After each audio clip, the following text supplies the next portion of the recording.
Hello and welcome to Fintech Insider Insights. I'm Kate Moody, Strategy Director here at 11FS. In this episode, we want to take a closer look at how climate change is impacting the fintech space. How are fintechs embedding green thinking into their business model and culture? How are fintechs supporting organisations to deliver on their own climate targets? And what obstacles and opportunities does the industry face as climate change becomes increasingly important to consumers, companies, and regulators? To have the discussion with me, I'm joined by some great guests. Firstly, Niclas Persson, the CEO and co-founder of Deedster, a climate-driven company from Sweden who support banks and fintechs become greener and more sustainable through their Deedster retail service. Niclas, thanks for joining us. Great to meet you personally. Could you tell our listeners a little bit more about you and what Deedster are up to, please? Sure. Thank you, Kate. It's a pleasure to be here in your podcast. So I am the CEO and co-founder of Deedster. It's a platform that's been around since 2017 already, so we're quite early in this space. It is essentially a platform with tools and data to measure, explain, and reduce carbon emissions. And we are targeting large platforms, so we focus on individuals, but also organizations.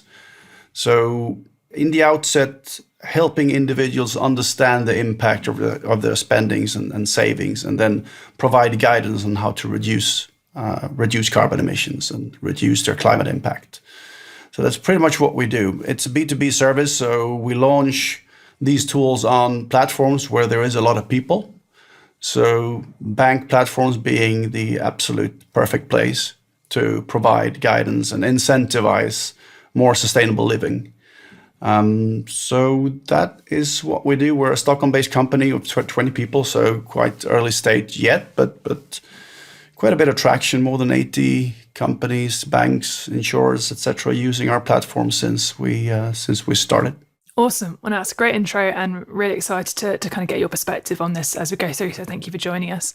We're also delighted to welcome Akshat Rathi, Bloomberg's senior reporter on climate. You also recently published a book. Kudos to you, Climate Capitalism, and hosts a Zero podcast.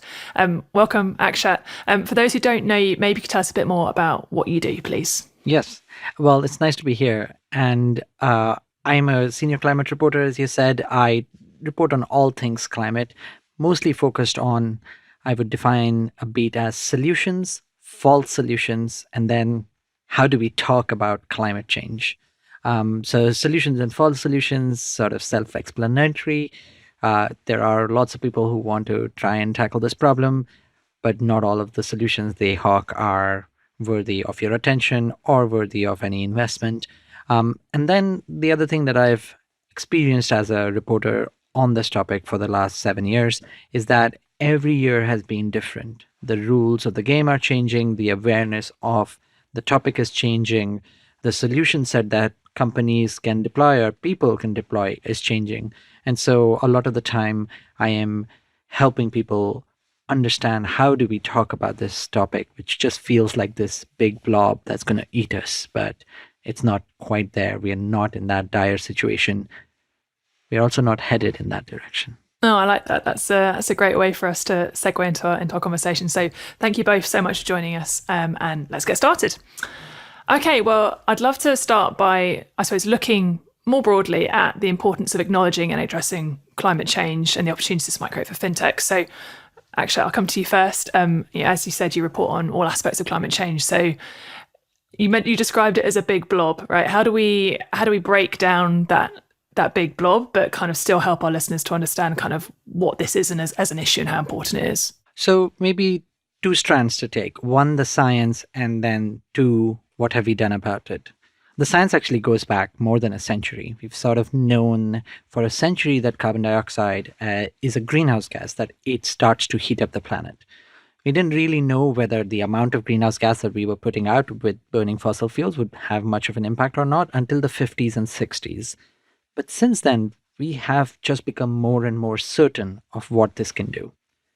And by the 1990s, we were terribly certain that this is going to have major impact in the decades to come. We couldn't say whether that was going to be in 2020 or 2030, but we could say that there were going to be major impacts. And the major impacts could be across the sectors, right? Sea level rise, heat waves, flooding, hurricanes. We are living that world right now. That was predicted. Not the location, not the same level of ferocity, but we know heating the planet makes the weather weird. And the weirder the weather gets, the more impacts we're going to feel. And they're going to keep getting more extreme as we keep putting out greenhouse gas emissions. We knew that in the 90s. Now to the policy part. The science part has since refined and we are getting better at making predictions, and that's a good thing. But on the policy side, we basically had a moment in the late 80s, early 90s when major world leaders, the US president, the British prime minister, they were all aligned on trying to do something about climate change. That let's figure out a plan, a 50, 60, 100-year plan to move away from fossil fuels to cleaner energy. But then the fossil fuel industry ran a massive disinformation campaign, and they really just needed to attack rich countries, mostly the US, to sow doubt about climate science. And so there was a long period until the 2015 Paris Agreement that we didn't really do very much. Fortunately, we didn't also not do anything. So many of the technologies that are working at scale, solar, wind, batteries, they were either in labs or at some small scale in some commercial activity bubbling up. And finally, after the Paris Agreement, it feels like, and I think fair to say, climate solutions have been unleashed. We now have renewables as the cheapest source of electricity in almost every part of the world. We now have electric cars. The UK sold 40% of all cars last month were electric cars. And there are a whole host of new technologies that will scale because we know how to scale these technologies in coming decades. So we live in a two-track world where, because we know the science says the more greenhouse gas emissions we put, the worse extreme weather is going to get and worse impacts are going to get. But we should also acknowledge that we have, because of the progress we made since the Paris Agreement, avoided some of the worst possibilities which were on the table. We're still on a track that is going to be pretty horrible, and we can turn that ship around. Nice. Niclas, obviously you mentioned that you founded Deedster in 2017. Akshat's talked about the 2015 Paris Agreement. When did this become like the priority issue for you? What's been your personal journey? That was probably a couple of years earlier. And by the way, it was an excellent summary of where we were and what's been happening since early on, Akshat, and really aligned with my own experience and my own thoughts around this. But probably around 14, 15, and thanks to friends really taking an interest in this and also starting to work with solutions, that also caught my interest. And maybe it's also a midlife thing that you start to reflect on these serious matters. But I do think that the communication around this at the time was becoming, if not massive, but large, and you couldn't really avoid listening to it. Once you start listening to this, and it's scientists, and you start read up about it, you just cannot ignore it, right? And as you're in sort of midlife, you start to think about what can I bring to bear, what can I do as a person, as a professional, and that's where the Deedster idea started. Not only with myself, but also my co-founders. So, yeah, around that time, I guess. No, it makes complete sense. And Akshat, obviously the kind of stereotype is to see this as an issue that's driven by younger consumers, that it's younger generations that have kind of pushed this to the forefront. Like, does that ring true for you? Is it more nuanced than that? It is more nuanced than that. Young people have been an absolute force, and there is no denying they have made a huge amount of difference, not just through consumer choices, but even earlier than that, teenagers who force their parents to look at themselves and make better choices. And so at an individual level, especially in rich developed countries, there has been an awareness among young people, but also in developing countries, at least on demanding that rich countries do more, because the amount of impact that developing countries have is still quite small. But it's not the only thing. What the Paris Agreement did, in a way, was send out a market signal that finally governments recognize that they're going to do something about the problem. Any big company of its salt will tell you they knew about the problem. They knew that climate impacts will have some form of impact on their bottom line, on their profits. A very good example is Unilever. It does many things. It also makes ice cream. You would think in a heat wave, people would want more ice cream, and that'll be a good thing. That'll be a profit-driven product to sell. But what happens in heat waves is actually people stay indoors and people don't go out and ice cream sales drop. So that's just one of like hundreds of ways in which companies are seeing their bottom line being affected by climate impacts. So they are starting to act on their own, even before consumer preferences come through. The other very big lever that's changed since the Paris Agreement is investors. So all of us in some way, because of our pension, have investments in these companies, but they're managers of our pension who really hold the power to shape these companies. And they recognize that if they aren't going to live on a livable planet, they are not going to be able to live up to their duty of providing us with a pension 30, 40 years from now that they are committed to providing us. And so they are starting to put pressure on companies to act as well. And finally, governments are making the changes on policy that when you have a net zero target by 2050, you can be Rishi Sunak wanting to say, I don't want to do very many green things, but you cannot say, I will end the ban on fossil fuel cars. You can just move it to 2035 because you're legally bound by a net zero target where from 2035 to 2050, an average lifespan of a fossil fuel car is 15 years. That means you cannot sell fossil fuel cars after 2035. So all those forces are coming together finally. And that's why, that's the journey I try and put in my book as well, called Climate Capitalism, which is how are we finally at that place where we are putting the solution set together and what are the forces driving us? Yeah, absolutely. Niclas, I suppose one of the things that I'm increasingly hearing when I speak to people at big banks all the time is kind of part of my side hustle alongside doing this podcast. And I suppose more and more of these big organizations are starting to really focus on that Gen Z audience to kind of think about that next generation of customers. So, alongside all of those multiple factors that Akshat set out, are you seeing that come through as well? That, when you're having conversations with financial institutions, this generation is becoming, this younger kind of climate focused generation is becoming more of a concern, and therefore it's a bigger driver of what these organizations are looking to do? Yes, I think so. I mean, that is recognized by most of the banks we talk to. Then it's a different matter if they actually how they respond to that, how they act to it. So it's certainly a matter of time. It's not if not or yes, but it's a matter of time.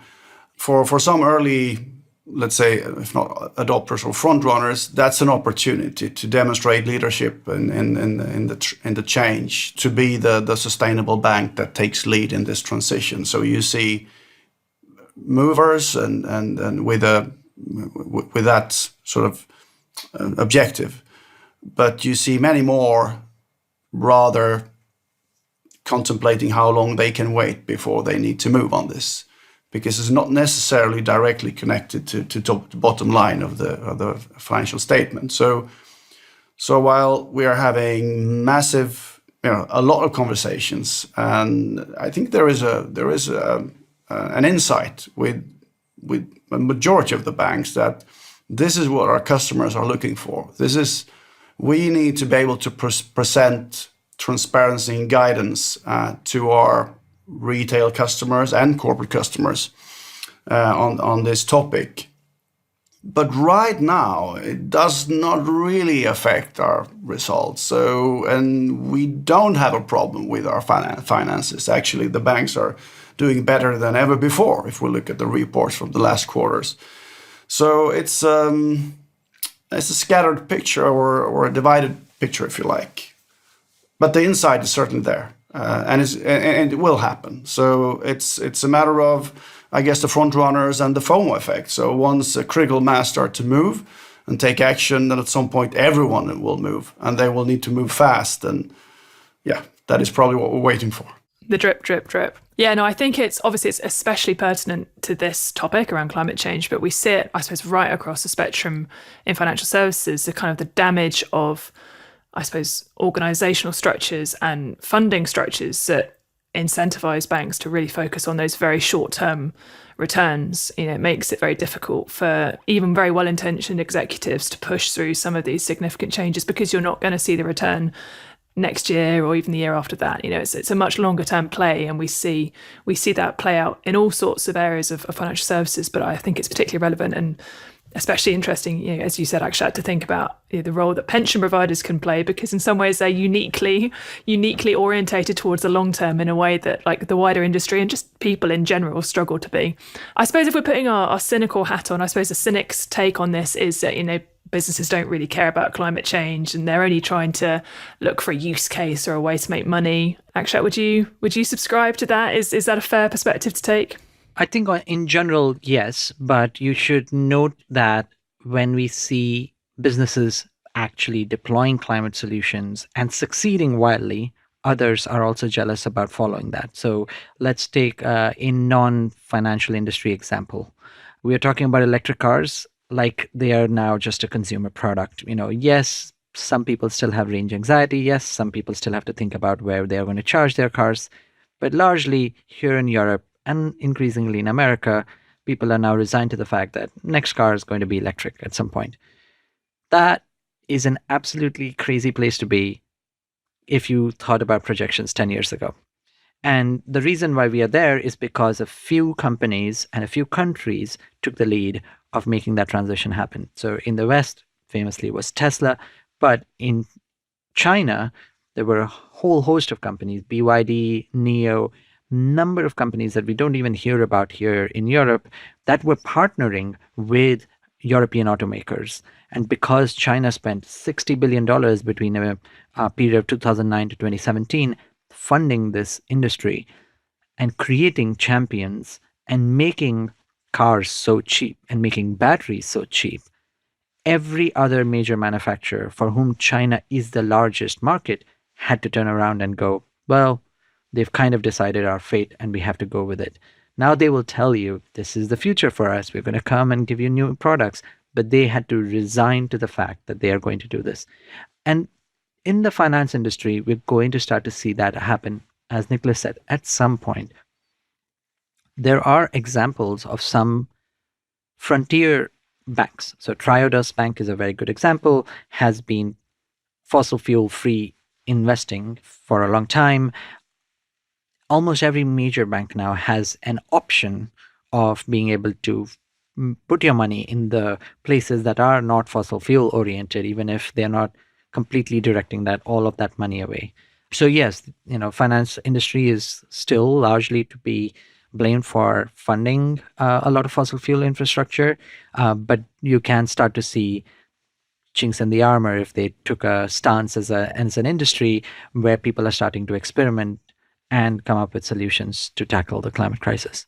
Niclas, I'm keen to understand, I suppose, how you guys position it at Deedster. Like when you're talking to these organisations, are you going in and presenting it as a commercial case, or is it about the morals, the ethics, the responsibility? It's both, because they go together quite well. I think the particularly younger audiences being more value oriented in their consumption patterns. I think then it goes without saying that taking on demonstrating leadership and taking on a sustainability profile and doing it the right way, not greenwashing, because greenwashing kills you.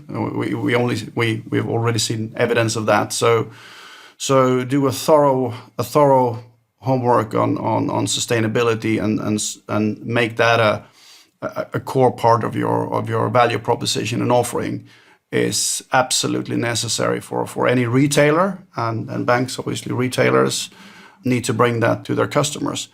There is opportunity in the short term because there are not so many movers yet. So it's an opportunity to win market shares and come out as the premium brand around sustainability. So that's definitely a driver for some.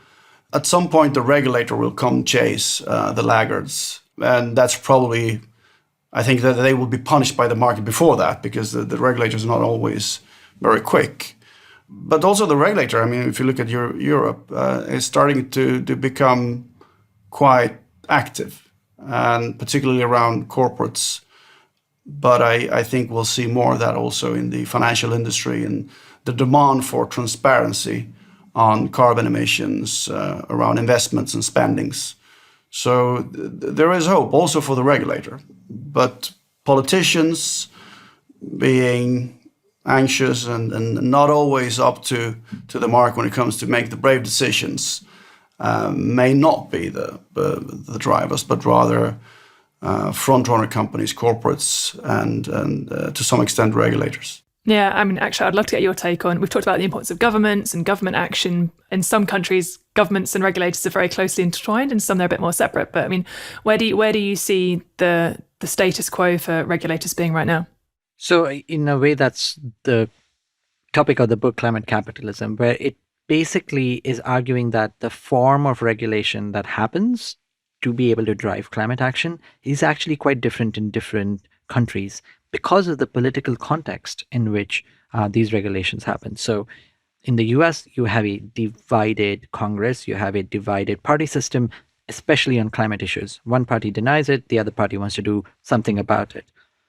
In Europe, much less division. Yes, there's some parties here in the UK that are trying to create a division, but overall, both public understanding and political support for climate action is much more.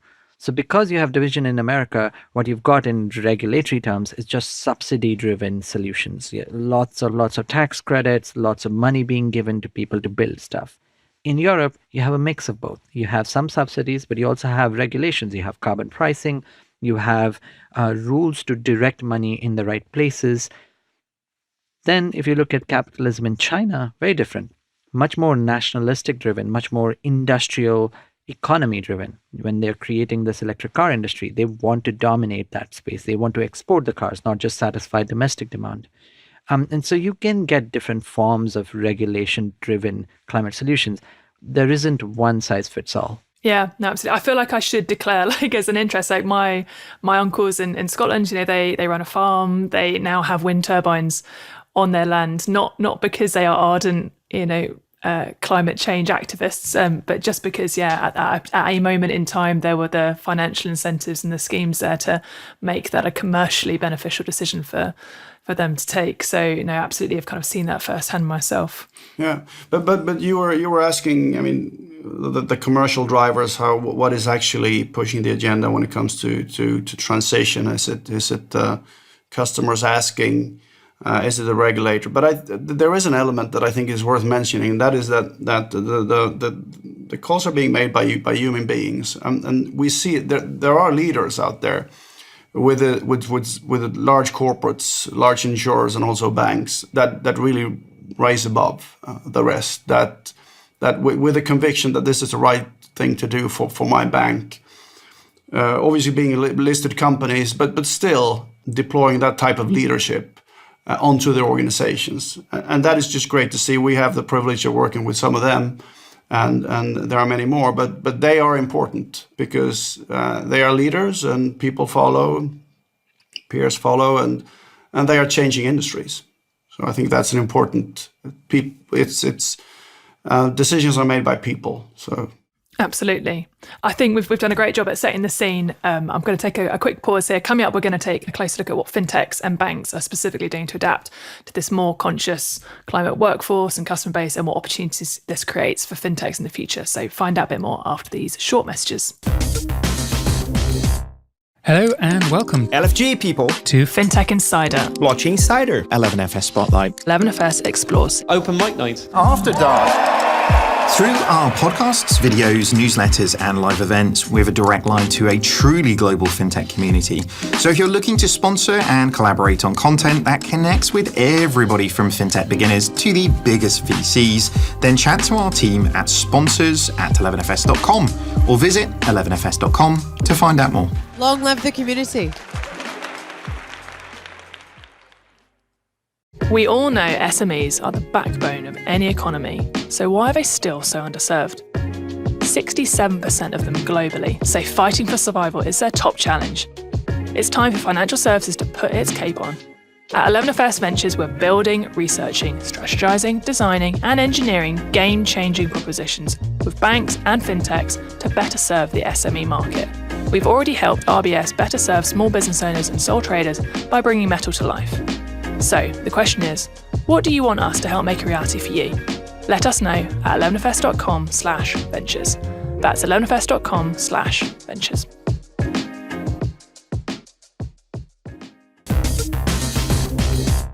Welcome back to Fintech Insider Insights. We've just been discussing why climate change is important for us all to action and some of the context around this issue and how it's developed over time. Now let's take a closer look at the challenges and opportunities this presents for fintechs. Niclas, obviously as a representative of a fintech focused on this space, you work specifically with banks and fintechs to help them become more sustainable. Talk us through how you do that specifically. Well, there is a huge opportunity for the financial industry and the big players, the banks, of course, but also fintechs, to play a major role in the transition. And the reason for that is obvious. I mean, the financial system is the very enabler of consumption and trade. And if we look at emissions, it comes from consumption, production consumption.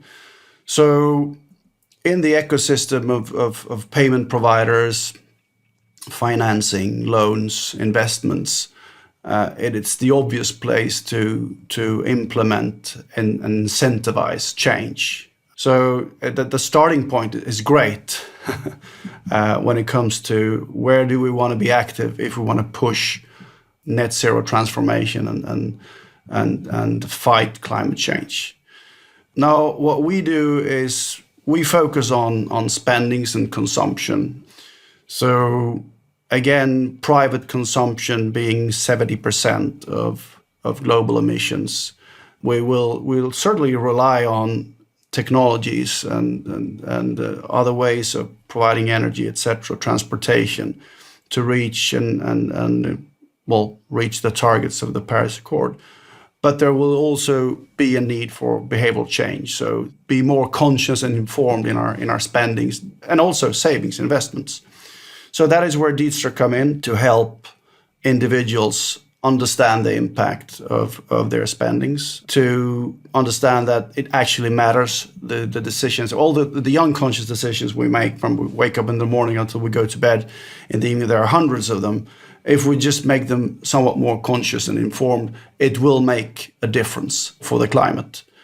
And the perfect place to get that kind of guidance, to be reminded, is the bank platform, the bank app, because we're in the bank app regularly a few times a week, normally if you're a digital bank customer, which more people are these days. And that is also where we have the data to be able to translate your spendings, your consumption onto impact. And that is also where we can incentivize change. And that is where, and this is important, and you were onto that early on, Akshat, it is about providing incentives and having people realize that it's much easier than we think to change. So sourcing data from transaction, digital receipts, market data, etc., to provide a relevant and high resolution picture of the impact of your spendings. And as we have a lot of data about spendings from private customers, we can also be very, if you like, hyper-personalized when it comes to providing guidance of what you can do. We can present hundreds and hundreds of actions or habits or decisions you can make as a consumer to move towards less impact. And for the bank, that's a terrific opportunity to introduce green financial products, green financing, green mortgages, etc. Yeah, absolutely. So that is what we're trying to help the banks do. We have a platform, and the banks subscribe to tools and data from a platform and publish and expose that to their customers. I guess I'm keen to understand. I mean, obviously, there's huge amounts of potential there. I can see. I'm keen to understand, in the time that you've been operating to date, what have been some of the key design challenges that you've had to overcome, both in terms of, I suppose, you're offering direct to consumers, but also, I suppose, that interface back into the banks and the organizations that you're working directly with? So as far as design, when we start to look at this from the very beginning, and to source proper data and to make the most of that data has been, I mean, at the beginning, we didn't think we could produce actually a relevant footprint that would make any sense for a consumer. You will need to work to take a multi-layered approach to calculation. You will need to foster and train algorithms to sort out what you're actually buying as a consumer. So whereas there are straightforward approaches to mapping simple data, let's say, call that global averages towards more high-level transaction categorizations, then you arrive at numbers. But numbers, those numbers doesn't really add up when it comes to how do I change behavior. They don't respond to changes in behavior. So that's the first challenge to overcome, and we're working a lot with that. Then to only present numbers per transaction doesn't really help. It doesn't help to only present the problem. Your consumption is causing damage. That's not the message here. The message is there's a lot of things you can do. There's an upside for you as an individual. There's an upside for you as an organization if you start working with this. So to outline the upsides, the positive aspects of start looking into this. And there are many. There are many on sort of from a mental, psychological perspective, and there are actually upsides also from an economical, financial perspective, particularly if you look at organizations and businesses, but also for individuals. So getting the right data and be relevant and engaging, come with a service that makes sense, that is of a use for a customer. That is what we need to do, and we're constantly improving that together with our customer.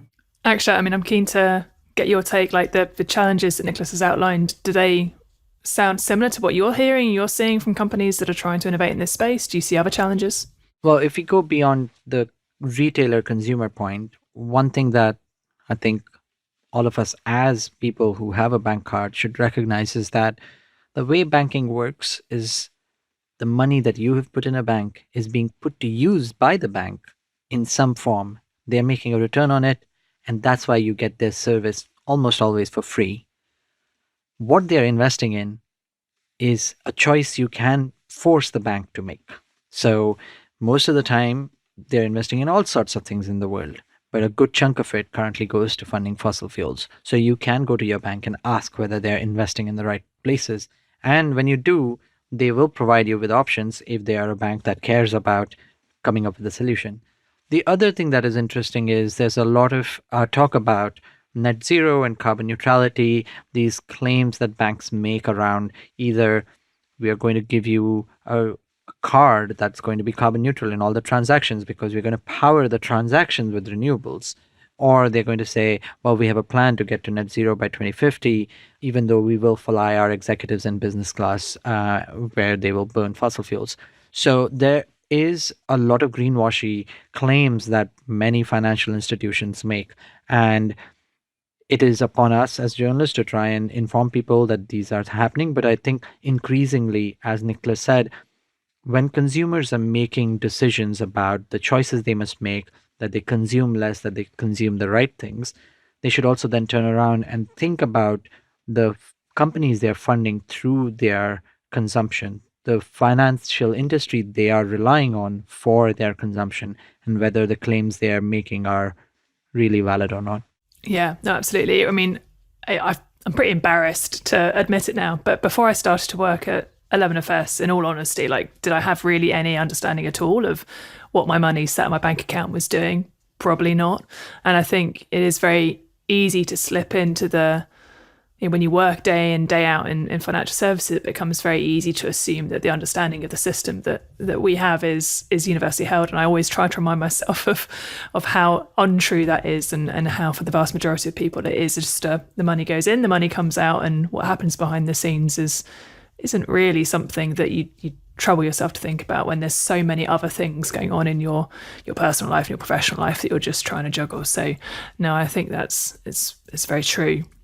Niclas, how do you kind of take someone on that journey without it becoming overwhelming? How do you kind of broaden that understanding without it drowning a customer?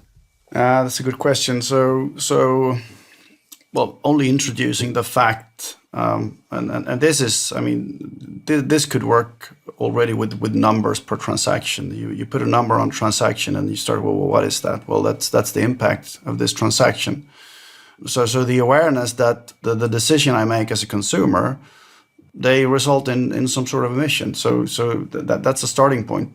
Now that can be for some people even provoking for reasons, but So to immediately start pointing at solutions. So what here's something you can do. It's actually a good idea, etc. So immediately work with incentives and upsides for individuals, for many people to be aware, to be in the know. And here's where content comes into play, where you when presenting data, you also need to present content. So put the numbers into context, where you understand what it is, to relate them to where you are as a person in your life, a family, car, house, apartment, suburb, or what have you. That's important, because then you feel at home and you start learning. So learning and curiosity is a very strong driver for a lot of people. So addressing that, that's a very good start. And it's also one place where we all now read about climate impact in the news. It may not happen in our backyard, often it does these days, but when it's horrible flooding in Pakistan or drought in the Horn of Africa, we as a news consumer are growing our empathy of the world. But it is a passive consumption of that information. In a way, what Niclas is saying is that when you turn around and look at your own consumption, you have agency to do something about it. And it helps you not feel helpless trying to tackle, which is a big global problem. You get your place in the fight, and everybody has a place. Yeah, I suppose the challenge I sometimes have in my head is like, we have a lot of coverage of climate change. You know, I've just started watching the new David Attenborough documentary in the UK. Anyone who's outside the UK, obviously a big sort of nature documentary series. Obviously, that's very focused on the impact of climate change. Does some of that create too much pressure on individuals? Do individuals almost take too much on themselves when actually, if you're being skeptical, maybe the real impact has to come from governments, has to come from companies? Akshat? Yes. So this is a question that I get asked often, which is, what can I do about it? And there are two things. One is you can influence lots and lots of things, and then you can actually do something that will reduce emissions. And really, the influence part should be first. So in the priority order, I would say talk about it, because not a lot of people talk about it. Yes, it's now showing up on front pages, but you kind of get to a party, you're having a dinner, bringing up climate change is sort of a downer. You don't want to spend too much time on it. Very rarely does that come up as a... So first, talk about it. Second, vote for the right people. Third, find out what your money is doing. Is it going to fund fossil fuels? These are all things you can have influence over. You may not have agency. You can't tell your bank, take my money and put it here, but you can have influence over making it happen. And then, yes, you must consider flying less, eating less meat. And those are not sacrifices. You can find ways in which you can find pleasure in doing those things, doing it as a community, doing it in places you may not consider traveling to. There are pleasurable ways to consume less.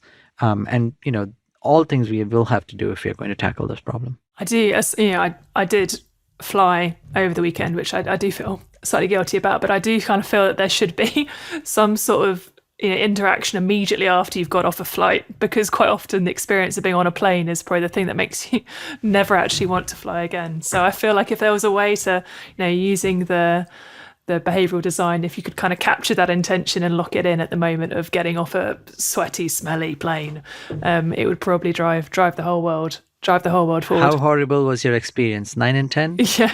How about not flying next time?